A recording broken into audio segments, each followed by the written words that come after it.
Hello, YouTube, and welcome to the Dallas Staryus Week 8 match of Season 4 of the PBF. I'm PokeTag90, your coach. This week, as I mentioned, the Team Builder, which if you didn't see that yet, definitely go check that out. We are up against Curtis and the Weezings.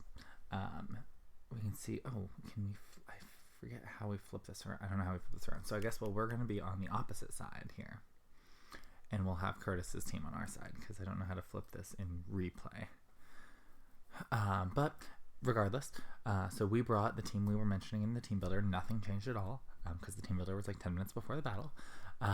He has the Clefable, Rotom Wash, Victini, Cloyster, Mega Heracross, and the Tyrantrum.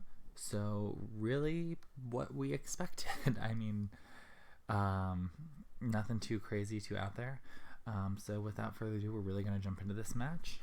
And as I mentioned, if he had the Fortress, I was going to lead with Ludicolo here, but he does not have Fortress, so I think I'm leading Aerodactyl. And we're going to try to see how this speed. Okay, so yes, we lead the Aerodactyl, he leads the Rotom. I'll be pausing throughout this to explain because I am doing post-commentary. As I mentioned in, I think, the Team Builder, I really think live commentary was hurting my play. So I switch out. He might Volt Switch, but he might Willow. I decided Milotic was better because if I switch to Excadrill on a Willow, that'd be bad. Ooh, let's turn the volume down a little bit. So it was Willow, so Milotic just got burnt, no probs. So now he Volt Switches. 34%, and so he seems to be a pretty standard defensive set with that amount of damage. So Clefable comes out. I was really hoping it would have been the Tyrantrum, but Toxic to Clefable. We'll at least find out here. Okay, perfect. So we know he has Magic Guard, so he's not unaware. So we have that knowledge for our Altaria. That is helpful. So we'll recover. We take a Moonblast as 21%. It does snag the drop of special attack. So now I can't stand. So I wasn't sure. I'm like, he could be going for Calm Mind. I don't want to use a Recover if he's going to Calm Mind. That could be a problem. So I'm going to hard switch into Darmanitan. And he actually went for an Encore, which was perfect. Now, he can Moonblast, he can Fire Blast or Flamethrower, not going to hurt Darmanitan at all. Darmanitan's a great switch for Clefable. So as we can see at the start of this turn, he is going to withdraw. I think I just go for U-turn. I might go for a Flare Blitz, though, because nothing really can take a Flare Blitz. So let's see. So he sends in the Rotom Wash. And I do Flare Blitz. And it does 54%. And recovers little. So I'm like, Flare Blitz will kill him here. So I think he's going to switch again. And I feel like he's going to switch to the Tyrantrum. So I just go for a U-turn. But he actually doesn't switch. He decides he was going to sack the Rotom and get extra damage on the Darmanitan. But I didn't want to hurt... I didn't want Darmanitan to take all that damage. And there's a chance he was Scarfed. But I switch out. He goes for the Thunder Wave. Beautiful. Milotic takes it because he's already burnt. So I'm like, he could Volt Switch again. I switch out to Aerodactyl. And unfortunately, we will see... He just clicks Will-O-Wisp. I mean, if that's what he was planning, that's fantastic. So he has leftovers. So now I set up my rocks, and I'm like, is he going to Volt Switch? He Volt Switches, so it does a strong amount of damage. And in comes, who comes in? Cloyster. So I'm like, oh, well... I'm not going to let it can be burnt. I don't care. I'm not going to let him set up so he Ice Shards. And I was like, well, that's good. He's not going to be, I don't know what, the fact that he's not set up already, I'm like, that's great. So in comes Darmanitan now. I'm like, you can Rock Blast me. That's the best. I could have killed it with Flare Blitz, but I end up U-turning because I'm not expecting him to stand again, but he does. So I switch in the Milotic on the Rock Blast, and it's doing 4.8, 4.5, 4.2, 4.8, 4.8, yeah. So I'm like, okay. Now, on the, what I looked up did not, when I look up Cloyster in its standard set, it doesn't have Oh, wait, no. Sorry, I'm ahead of myself. Never mind. So he's, I don't know. Switches out to Heracross, and I go for the recover on this turn because Cloyster can't touch me. Now, this is what I was saying. I decide I'm going to go for a burn because I really can't predict what he's going to do. I forgot about Bullet Seed. It's not listed on Mega Heracross's standard set, apparently. So I was like, I thought I could take any hit he would use and just get a recover. But I couldn't. Now, looking at this, I took forever on this turn right here of what to do. Because another Bullet Seed kills me at this range. But because of that, I think he's going to think I will switch into Altaria now. Because I would 4-time resist the Bullet Seed and be able to Mega. I'm naturally faster and whatever. Also, based on this damage, I was able to figure out he is Jolly max speed on this Mega Heracross. Because Mega Heracross is a base 75 speed. And I was he couldn't be Adamant. He had to be Jolly.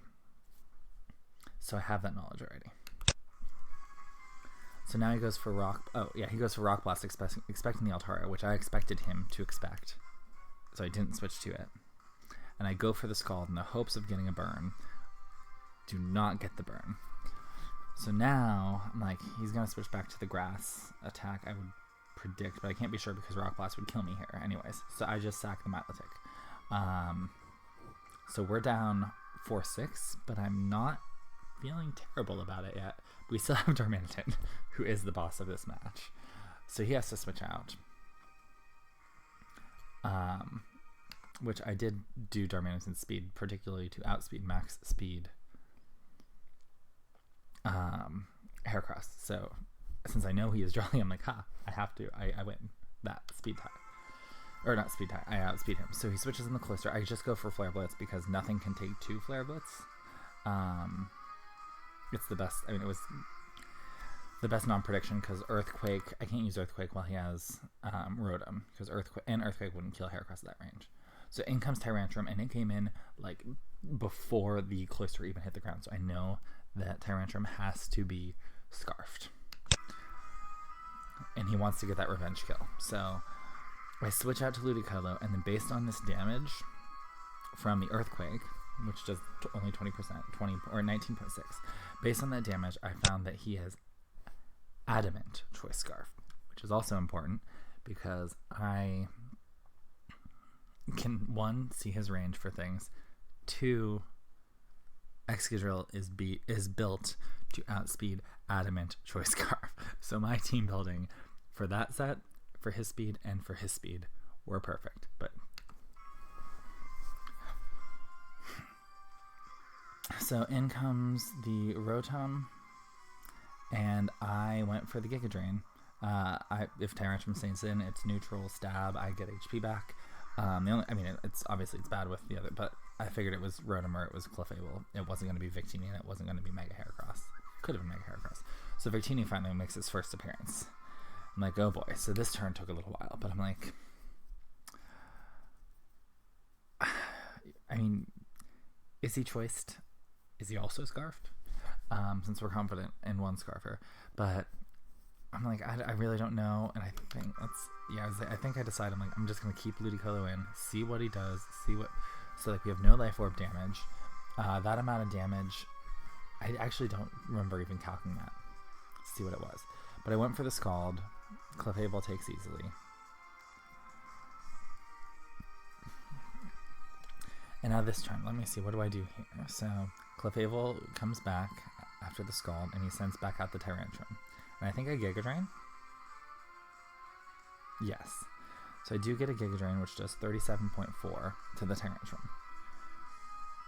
And now I expect Head Smash is coming, and I don't want to switch anything in. I mean, Excadrill would be the best switch in. Oh, he switches right out, though. Okay, did I switch? Yes, I did that. So, because I was so confident in his build, and I knew the only thing he can do based on the damage is, because he has to be Scarfed, and he has to be Adamant, I believe. Yeah, he had to be... Yeah, because he was Jolly, max speed. he was adamant Scarf. So he had to go for head smash or switch out. He can't do anything else that'll hit Ludicolo. So I pulled the double. Or not pull the double, whatever. I switch out as to the Excadrill. And now we have Excadrill versus Clefable. And Iron Head is the move of choice. Obviously, it's the strongest move against Clefable. I believe that was... no, 94%, I don't think that was a roll. I think if he had 100%, it was a roll. But since he had a little damage, not a roll. But Iron Head did solid damage to both of them. And actually wasn't even terrible against the Victini. So Heracross comes in. Because I know he is Max Jolly, I'm Scarfed, so that doesn't matter. But I'm going to switch out because Iron Head obviously doesn't do 50. But I figure he's going for close combat here. He has to because Excadrill's in his base. Ludicolo dies, but he gets the drop in the defenses. And outspeeding the Heracross is Darmanitan. I'm not sure if he's going to stay in or not because he doesn't know I know he's fast. But he's got a 95 base speed. I'm faster than him. Victini comes in, and he can't take a Flare Blitz because Darmanitan is such a beast. So I take out the Victini, and now Tyrantrum, of course, is going to come in. He's going to go for Head Smash. I'm going to let Darmanitan go down because I don't want to switch out and get wrong with the Excadrill. So now that he's locked into Head Smash, I'm going to send in the Excadrill. And at this range, yeah, I think he takes rocks. Oh, yeah, so Iron Head didn't kill the Heracross in a one-shot. So if he didn't switch, I one-shotted Tyrantrum. Heracross comes in. I just switch out to Altaria and then come back in for Exca and kill him. But this way I was able to just two-shot the switched in Heracross, and then Tyrantrum comes back. I'd have killed it if it stayed in either way. So he lost one differential, but the match was, in the last few turns, the match was mine for sure. So that was the battle. I was so happy with how I played. So obviously thrilled about my team building with the speed, the exact speed for the Darmanitan and for the Excadrill to put them right where they needed to be. So finally, I'm starting to feel confident about my play again because it's been a very long time since I have. So everyone who has been sticking with the Staryus, thank you for watching. We appreciate it. I'm glad I could give you a win. So we are 3-5 now, and I look forward to having our next week's match. I don't even know who I'm up against, but I mean, it certainly won't be easy with this roster. I do feel a little sad I didn't get Mega Altaria out on the field at all, so he didn't get a chance to do anything. But maybe next week. But yeah, so thanks for watching. Let me know what you think down below, and I will see you soon.